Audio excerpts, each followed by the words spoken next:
The dollar is under attack. Some of the world's fastest growing countries are teaming up to turn their back on the dollar and create the next world powerhouse. In this video, I'll be detailing the countries that are involved and what their strategy is to help dethrone the US dollar, how you can actually invest in the BRICS countries, and most importantly, how it impacts you. Before we go forward, let's go back to understand how it all started. The term BRIC was actually developed in a 2001 publication regarding foreign investment strategies for the countries of Brazil, Russia, India, and China. This article suggested that the four BRIC economies would dominate the world economy by 2050, which was actually some very interesting foreshadowing. The first ever BRIC summit is getting underway in Russia. The four countries' first official meeting came in 2009 with the main focuses of improving the global economic situation, reforming financial institutions, and they were looking for ways to better partner up with each other. But their takeaway from this meeting surprised a lot of people. They announced the need for a new global reserve currency. By doing this, they indirectly took a shot at the perceived dominance of the US dollar. This in turn caused the dollar to fall in value against the other largest currencies in the world. It wasn't the first time the dollar had taken some punches as the world reserve currency,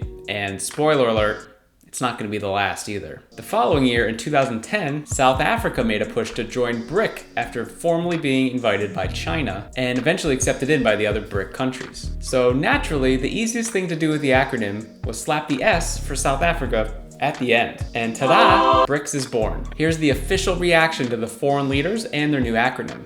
Meh, that'll do. I think they missed a huge opportunity with their name. Hear me out. Instead of BRICS, they should have gone with CRIBS. For one, it puts China first, who's the lead dog of this group, but also when other countries call to see what they're doing, they can say, "Oh, not much, just hanging at the cribs with the homies." After South Africa joined, the floodgates were open as more countries were extremely interested in joining. But nothing came of it, and to this day, there's actually 20 countries waiting in line to get in.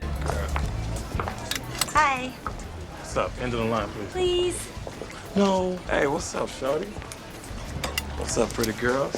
What was that? Let's fast forward to 2014, where the BRICS countries formed the New Development Bank. Its goal is to mobilize resources for infrastructure and sustainable development projects, exclusively in emerging markets and developing countries by investing in projects pertaining to clean, efficient energy, transportation infrastructure, proper water and sanitation, digital infrastructure, environmental protections, and social infrastructure. Now, all that sounds pretty great. But remember the goal that they have in mind. BRICS is laying down the framework to build up every corner of the world and then use those emerging markets economies to partner up with and challenge countries like the United States and of course eventually the dollar. Since this will likely take decades, there shouldn't be any concern for the US dollar in the near future, but more on that a little later on in the video. Let's jump to the present and talk about the power that BRICS has. They now make up 41% of the global population, 16% of world trade, and 31.5% of the global GDP, compared with 30.7% by the G7 countries. With China being the lead dog of BRICS,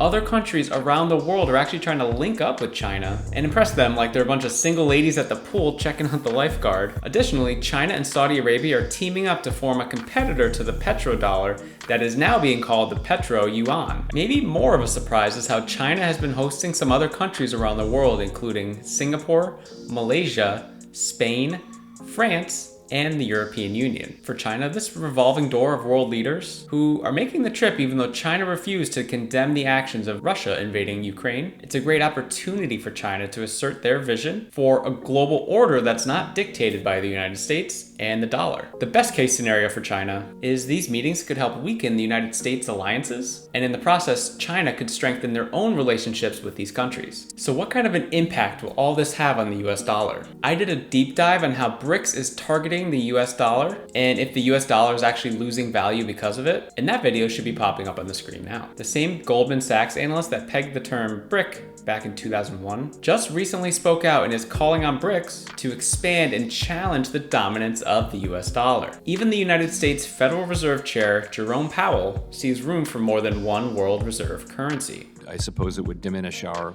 status as the reserve currency. It's also possible to have more than one large reserve currency, and there are There have been times when that was the case. He also believes that the formation of a central bank digital currency would help maintain the US dollar's international dominance. These videos are actually a lot of fun for me to research and make. Nerd alert. So if you're finding value and you want to see more of these news-related videos impacting your personal finances, make sure to subscribe to the channel. As BRICS continues to grow and continues on their quest to dethrone the US dollar, there are actually ways right now where you can start investing into the BRICS and BRICS country economies. Here are 3 ETFs for you. The first is Vanguard's Emerging Markets ETF, or VWO. This invests in stocks of companies located in emerging markets around the world. The second is iShares BIC ETF, which tracks the investment results of an index composed of Chinese, Brazilian, and Indian equities available to international investors. Third is Vanguard's Total International Stock Fund,